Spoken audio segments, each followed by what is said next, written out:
Welcome back to Angel Bread Stories. I'm Brad, the man behind the writing and the sultry baritones. Before we start, don't forget to like, comment, and subscribe. You know the drill. And if you'd like to be part of the community, we have a Discord server linked in the description below. But without further ado, sit back, take a deep breath, and relax. And I hope you enjoy the video. Hi guys, sorry I am interrupting past Brad, just to add a little update about the next Shadows of Heaven audio episode. I have done the script. It's a shorter episode than normal. Done the script, I've recorded everything I need to. I am, however, waiting on one other thing. I can't tell you what it is, because it will spoil something, so I'm just going to have to ask you to be a little patient, and I also can't tell you why you need to be patient, which feels bad, but please do hold on with me there. I am getting to it, well, I will get to it as soon as I have the final piece I need. Thank you very much, and without further ado, I'll let past Brad get to it.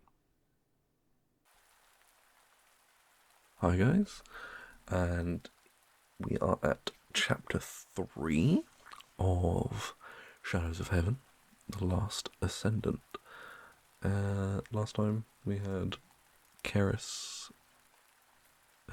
offering himself in exchange for the servant's, his fellow servant's life, and this is the direct continuation of it. I'm not going to leave you hanging for too long, and I'm just going to get straight into it.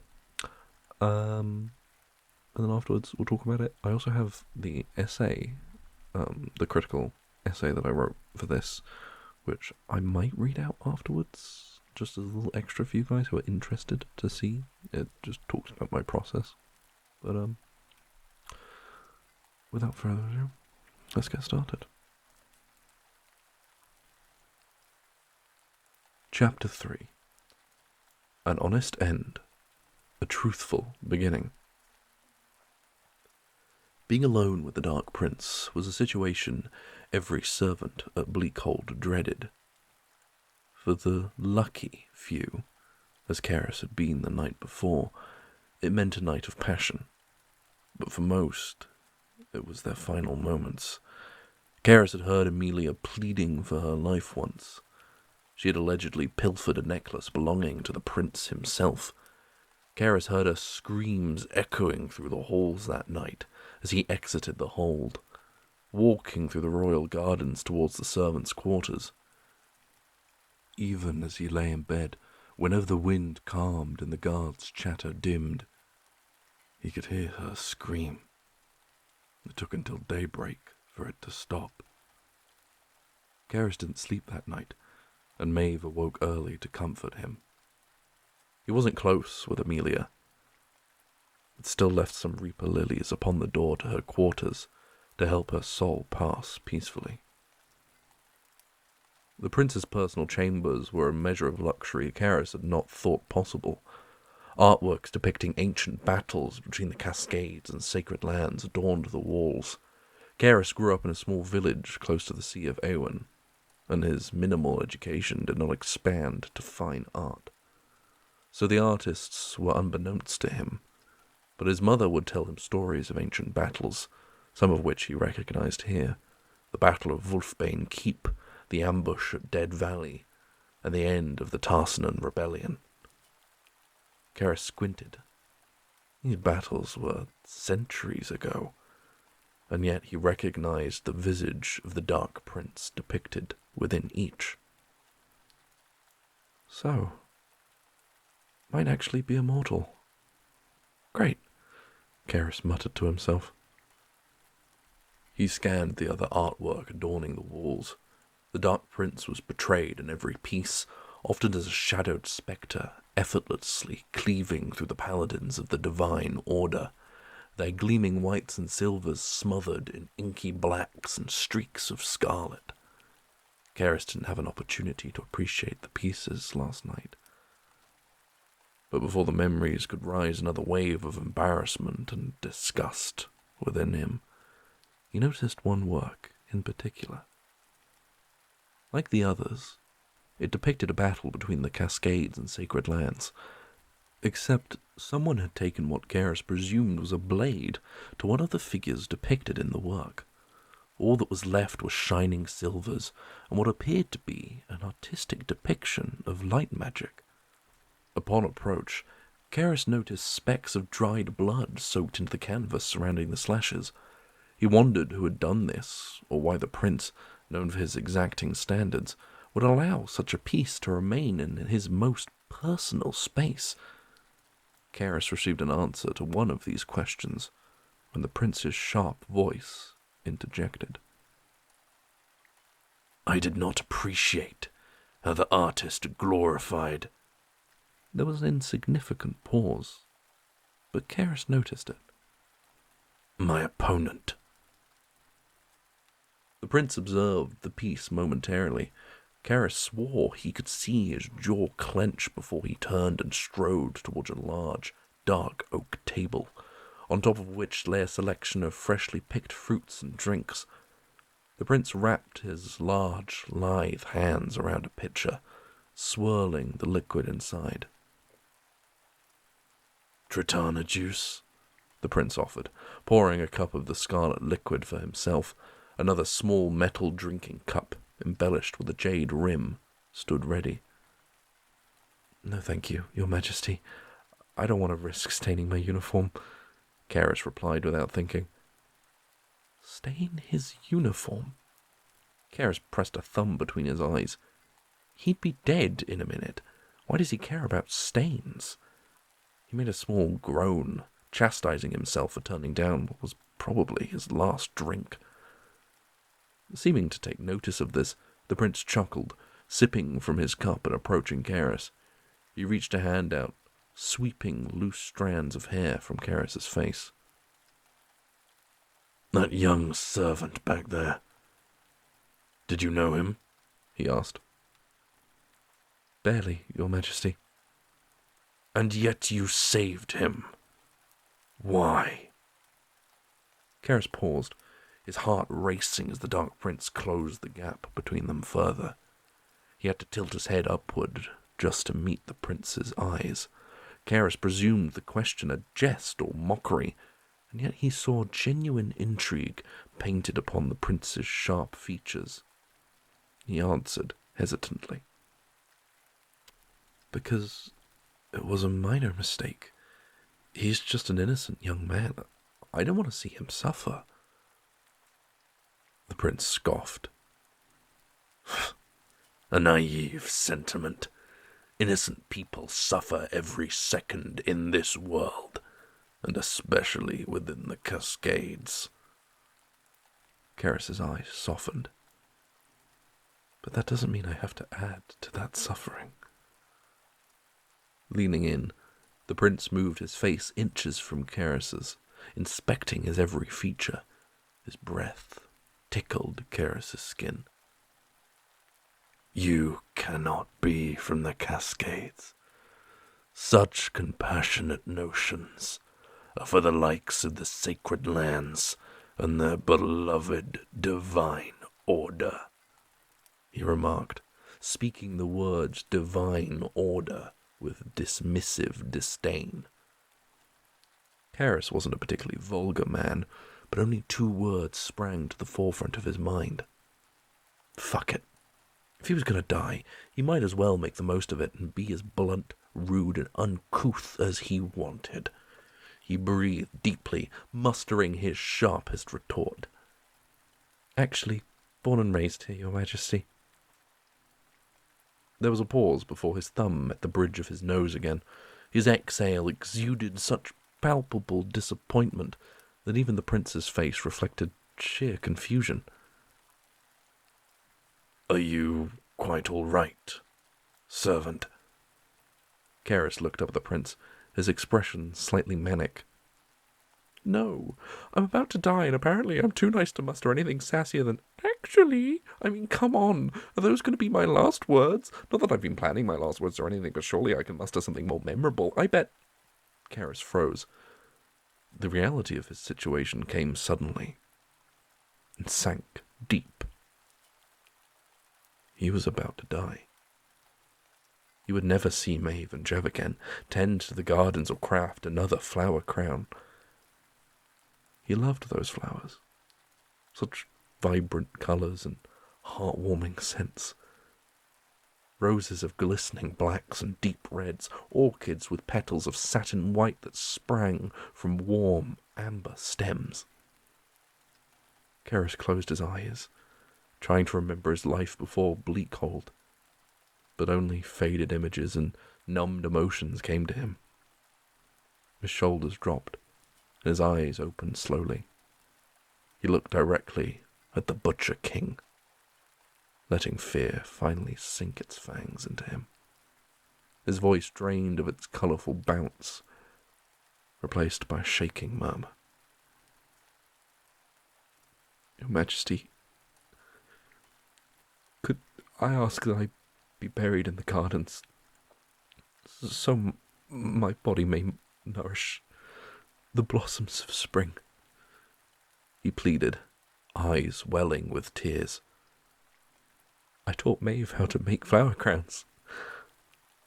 I want her to know that with each one she creates, part of me is with her. Not a single ember of compassion flickered upon the prince's icy visage. Only the same malign curiosity he had evoked within the Butcher King on multiple occasions within these past days. You accept your fate. You do not wish to bargain, he asked, circling Karis like a bird of prey. Karis tried standing tall, even as he trembled. A single tear meandered a path over his soft cheek, catching the light as it fell, hitting the black stone floor with a soft patter. The deal was my life for his. The prince stopped behind him, pressing himself into Karis's back gently. His hand ran through Karis's hair, sweeping hair away from his ear. The soft grip tugged at the hair, guiding Karis to tilt his head to the side, exposing his neck. He did so without resistance, staring out the window at the gardens below, caught perfectly in the morning warmth, the only wellspring of life this close to Mount Hollenschlund. Karis closed his eyes slowly as he heard the unsheathing of a small blade. The fear that had coiled its way around his chest unraveled, leaving an unexpected peace in its wake. The chill of steel touched his skin. He spared a thought for his family, hoping they were waiting for him on the other side. He wondered if he'd meet the divines themselves, dance among the night sky and the infinite beyond. Karis didn't have to think upon his last words. He just parted his lips and spoke. Divines, bless those I love. Grant them the insight to see that joy and pain can stand side by side, that in grief they can still see the beauty of your creation, that in darkness they do not lose sight of the light. He was ready. The prince's breath brushed against his ear as he leant in, whispering into Karis's ear. That wasn't the deal. Karis's eyes shot open. The blade lifted from his neck. The prince relinquished his grip and stepped back. Karis slowly turned to face the Butcher King, words barely stumbling from his lips. What? He sputtered. The deal was that I would spare him if you came with me. I mentioned nothing about exchanging your life. the prince said with a shrug, sheathing his blade. Karis realized he was right, but before more thoughts could come to him, he realized he could see Maeve and Chev again, tend the flowers, feel the sun, run from the rain, cry, smile, laugh, live. By the divines, he was going to live. He attempted speech, but it quickly devolved into a muddle of stuttering and sniffling as he broke down in tears. But why? The dagger talking like... and I thought... He sobbed. Well, you seemed so intent on sacrificing yourself that I... The prince began, his tone still maliciously amused. Then a different emotion flashed across his face. Why did you think I was going to kill you? Karis continued to sob uncontrollably, but attempted speech again. Because you're the prince. You've killed servants for fun. The prince's face contorted into barely contained rage. Clearly, Karis had struck a nerve. I kill to survive, just like anyone else in this realm, he growled. The rage bursting free as he pointed to the door, raising his voice to a scathing roar. I kill because they turn to me with smiles of subservience, honeyed words and pandering niceties, only to plot my downfall the moment I turn my back. Karis had been stunned into silence. Tears continued to stream from his eyes, which stared in fear of the Dark Prince. I'm sorry. I didn't mean to offend. It's just that people talk. The prince bolted towards Karis, who stumbled backwards until he was pressed against the wall beside a window.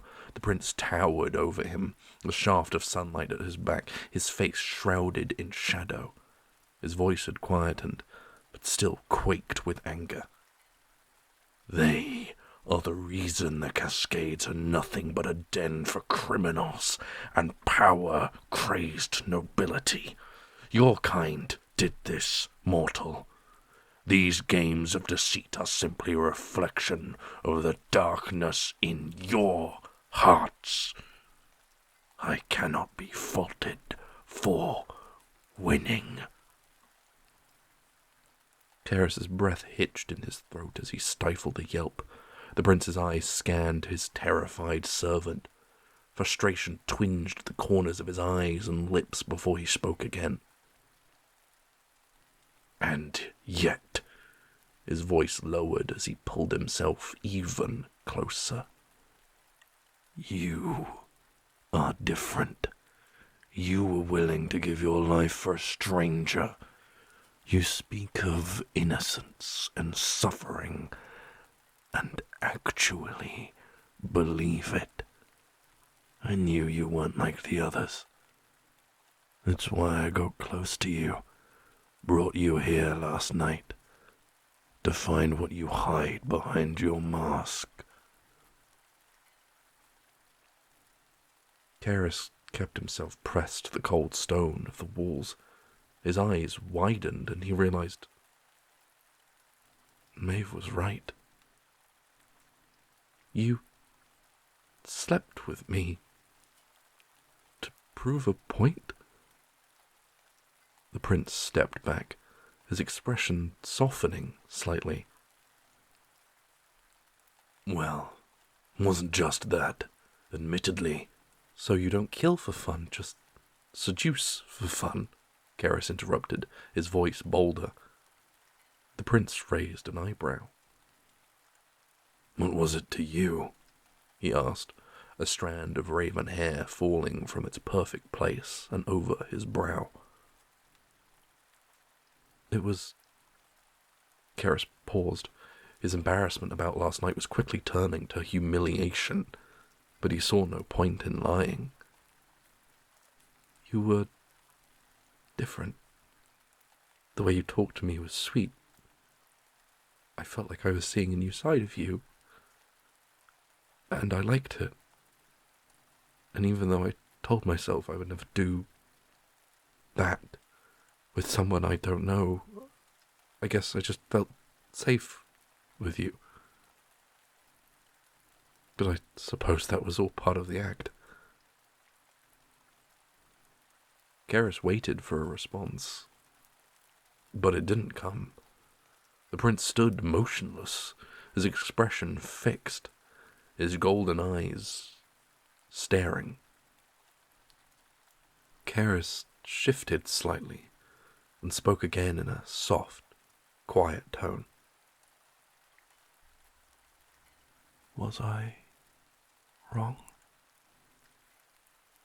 The Dark Prince parted his lips to speak, but was stopped by a knocking on the door. He closed his eyes, his jaw tensing. Karis stood there, still planted to the wall. He watched as the prince took a breath, his jaw relaxing. Then his eyes opened again, and his face returned to the cold indifference Karis was accustomed to. Speak. The lords and ladies have arrived, your majesty, the voice announced. Karis knew it was a bleak guard outside by how unafraid they sounded. No servant could interrupt the prince in his chambers without trembling. He'd been told that Bleakguard knew no fear, only service to the Dark Prince. Karis had seen nothing to disprove that. Escort them to the Grand Hall, the prince replied. Understood, your majesty.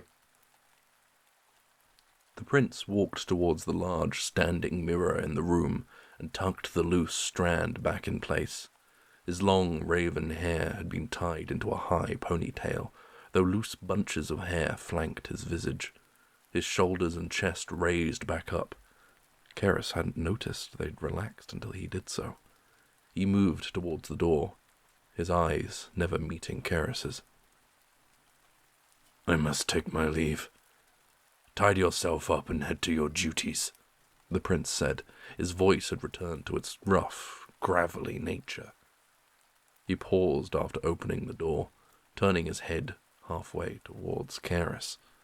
His voice suddenly softened again. Take your time.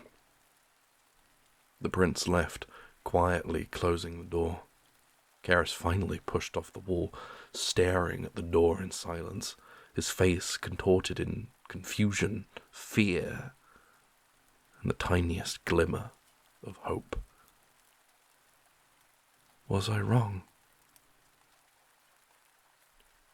And that is chapter 3, and that marks the last of what I had written for my uni work. And this one, if I remember correctly, started off quite differently to what it is now.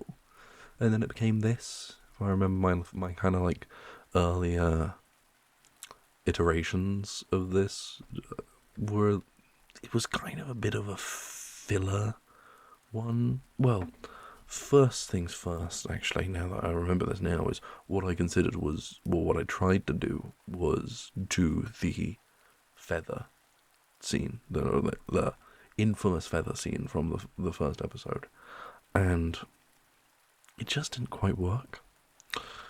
Mostly because the feather scene in the original audio comes from this idea of like, this is kind of their first proper meeting, and Samael's kind of seducing Karis then and there. But in this, they've already been together, and now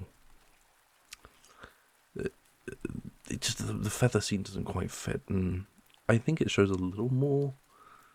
Well, I think the feather scene shows a little bit of his kind of playfully cruel nature, and I kind of try to work that in here with him noticing that Karis clearly thinks he's about to die, and so he just plays along with it instead of correcting him. He'll be like, yeah, okay, I'll execute you. And then not until right until the end, he goes, that's not what I said.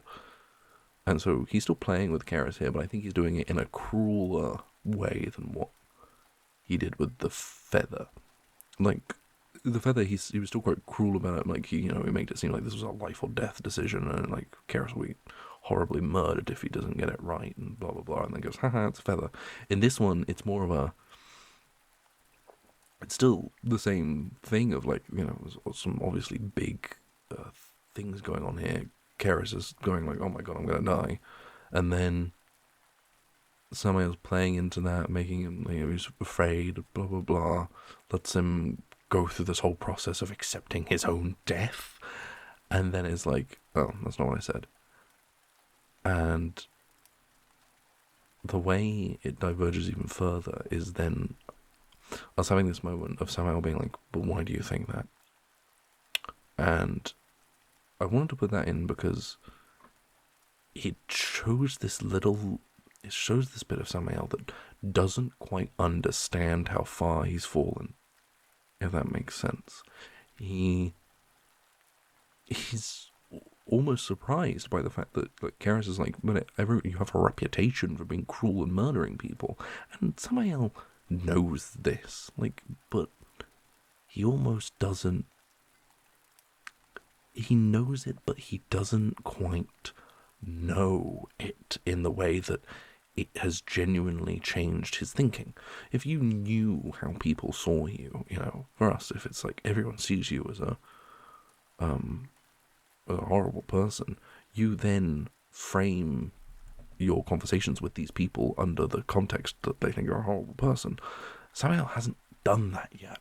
He's still playing with people, and it's almost because he doesn't see them as worthy of that kind of level of, putting them on the same level of people, proper people, that he almost doesn't quite clock onto the fact that, everyone's afraid of him because he kills people for fun.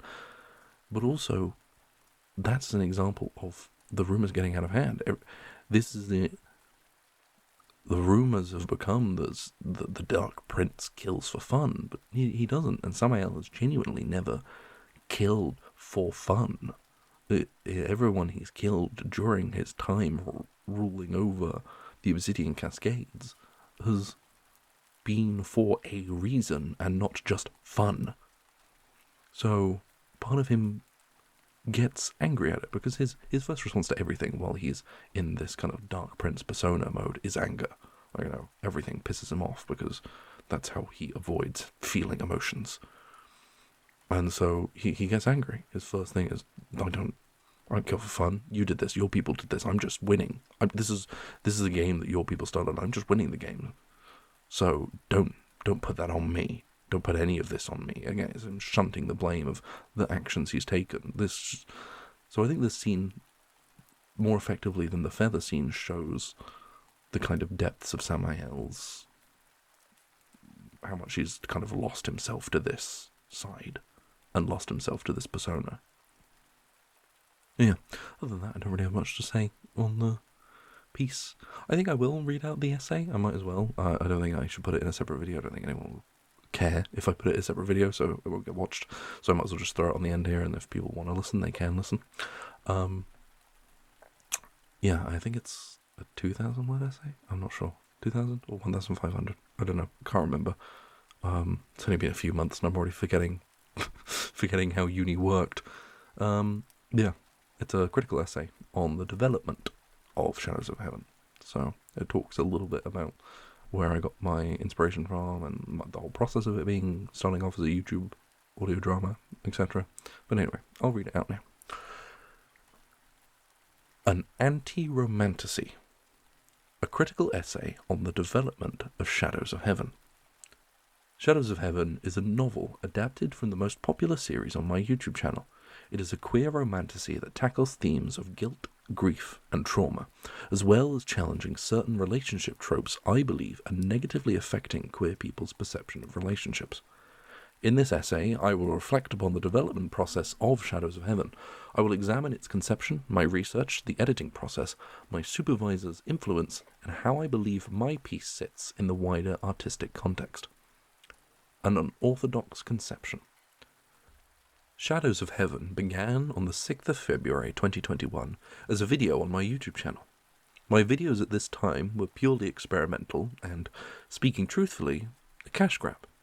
It was set in a fantasy world where a servant would meet the Dark Prince, a flirty, tyrannical ruler. When creating this, I deliberately followed romance tropes in the hopes that it would hook listeners.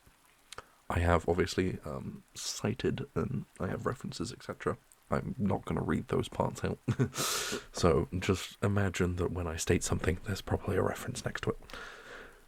The romance between the prince and his servant fell into tropes such as royal romance, I can fix you, grumpy sunshine, age gap, and forbidden romance. This tactic succeeded, and it became the most popular video on my channel.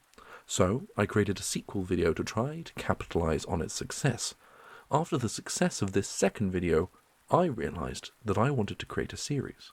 However, I was left with the question, what kind of story do I want to tell? Inspiration through pain. Cleon states, all creative work builds on what came before. Nothing is completely original. This is the case for Shadows of Heaven, which is heavily inspired by Doctor Who. My world contains a species called Divines, who are similar to the Time Lords of Doctor Who. The Divines are immortals who took custodianship over the mortal races, and like the Time Lords, fought in a war that brought them to near extinction. The survivors are what the series and novelization focus on. It shows the different ways they have dealt with the traumas of war.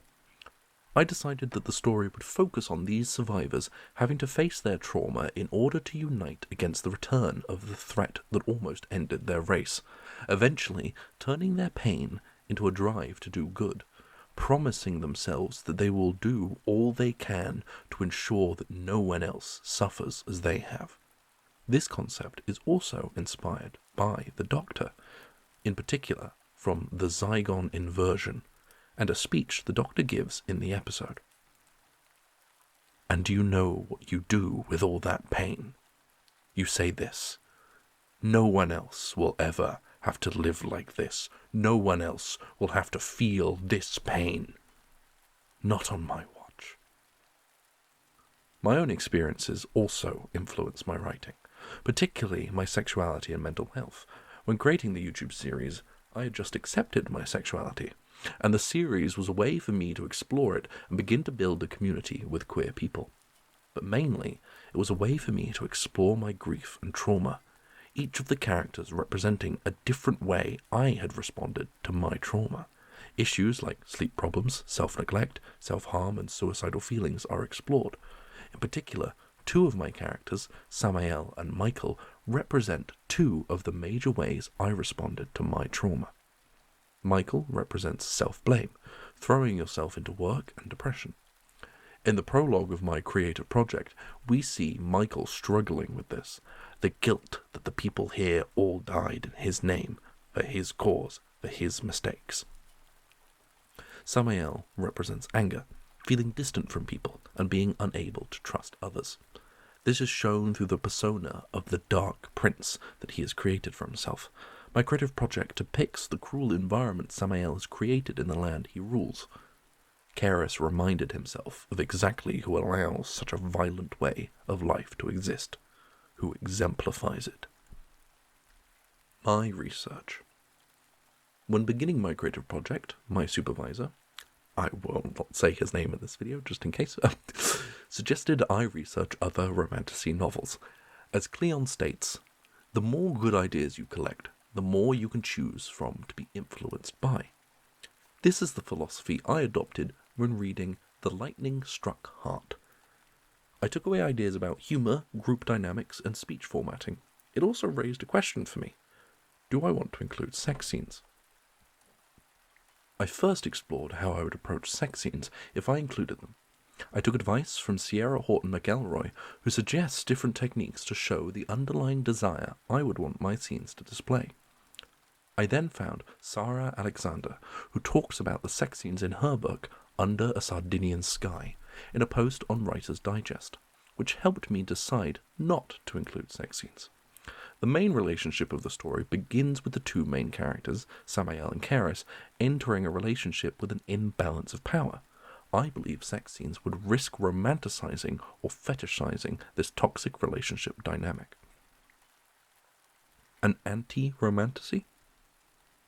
After my research into romantasy, I realised I wanted my piece to say something in the wider context of society, particularly the queer community. This was because I noticed that romantasy has a reputation among some for being overly sexual or having basic storylines. I agreed with this. Popular romantasy books like Fourth Wing or A Court of Thorn and Roses didn't entice me with their plots, or even their characters and romances. I believe books like Captive Prince are hypersexual and paint topics like slavery, abuse, and intimate partner violence in a positive light, which can be particularly damaging to the queer community due to existing issues like the disproportionately higher rates of domestic abuse, coupled with lack of support in comparison to our heterosexual counterparts. The relationship between Samael and Karis does become healthy and equal as the story develops, which gave me the idea of using Shadows of Heaven to combat the toxic relationship dynamics portrayed in queer romantasy by showing how Samael, through his relationship with Karis, realizes he became the Dark Prince to avoid confronting his trauma. Upon this realization, he denounces the man he was, explicitly stating how unhealthy his relationship with Karis is. He then asks to begin again, this time as equals in the relationship. This, combined with my choice not to include sex scenes and attempt to create a unique plot and world, has led some to refer to my work as an anti-romantasy, which, in some ways, I agree with, but I ultimately do not see Shadows of Heaven as an anti-romantasy. Instead, I see it as an attempt to make romantasy contain the same meaningful messages, deep characters, and interesting plot as literature of other genres. Art of the first draft. My supervisor encouraged me to get a full first draft done early, which went against my usual creative process. However, I decided to attempt to have a first draft done by February. I managed to achieve this, and it changed the way I approach my writing and editing process. As Jodi Picoult states, you can't edit a blank page. I understood this upon completing the first draft of my project. I found the editing process easier than I ever had. This method stopped the usual pressure I place on myself to write at a high quality. Instead, I knew my first draft wasn't going to be a masterpiece because that wasn't its purpose. The point is to get ideas on paper so they can be edited and refined. This was useful to me because the wider concept had already existed for years. What I needed was to work on the structure and formatting so I could adapt the piece effectively. Conclusion. In conclusion, my supervisor's advice allowed me to create a new editing and writing process. Research allowed me to understand where I wanted my work to stand in a wider artistic context, and understanding my inspirations allowed me to refine the themes and messaging of my work. Shadows of Heaven is a passion project, years in the making. It made me want to become a writer. Now, I want Shadows of Heaven to teach people about love, loss, grief, and turning pain into a drive for good. Because, at its core, Shadows of Heaven is how I turned my pain into that drive. I took my struggles with grief, guilt, depression, and sexuality and turned it into something that has helped other queer people through crisis. Because, like my characters, like the Doctor, I promised myself, no one else, not on my watch.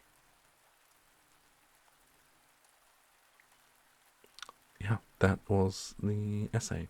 I got a first for my creative project, and that's the writing and the essay combined, so hopefully it wasn't totally boring to listen to, and it was actually a decent read.